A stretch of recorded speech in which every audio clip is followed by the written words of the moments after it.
So I find that dichotomy between worlds that are constructive, like Second Life, and worlds that are primarily consumptive, like Fortnite, to be very fertile and very interesting. But it occurs to me that that can't be all of the explanation. I mean, people presumably could get many of the same experiences by going to a makerspace or a public art exhibit and working in collaboration there. And yet it seems to me like that they are doing this more and more often in virtual worlds. Or at least I would venture to guess that the number of people doing it in a virtual world outnumbers the number of people who are doing it in meat space.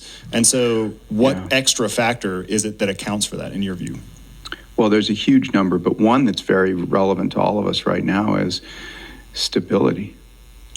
You might, right? You could imagine that a virtual world, crazily enough, is probably a more predictable and stable place in many ways than the real world right now. And if we believe that we are prediction engines, as so much recent work, say in AI, supports, we're predicting the near future and then trying to match our behaviors to it. You would then you could then imagine that a virtual world is a more satisfying place to be as a human being than the real world at a lot of moments. But I think there's a lot more to it than that, right? I mean, the ability to create, to say, redefine yourself and your environment and your world, maybe your politics, your economic conditions, everything else, is always interesting. And so I think as technology has provided us with the ability to more realistically do that, create a new you, create a new neighborhood, create a new body politic.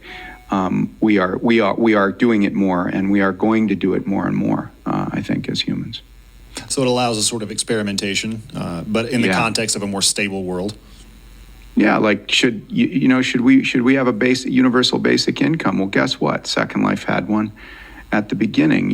Should we have a monetary policy that allows the inflation of the currency as exchange grows? That's another thing we did in Second Life. There's all kinds of experiments that you can do in virtual worlds and get information. And heck, this is probably all the more important nowadays, where we've got big questions like, should we have a basic income, or how should we elect our representatives?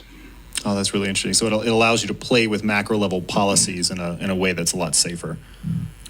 Yeah, for sure. Yeah, I've often said that I think we need to game test all of our new laws and regulations before we impose them on people.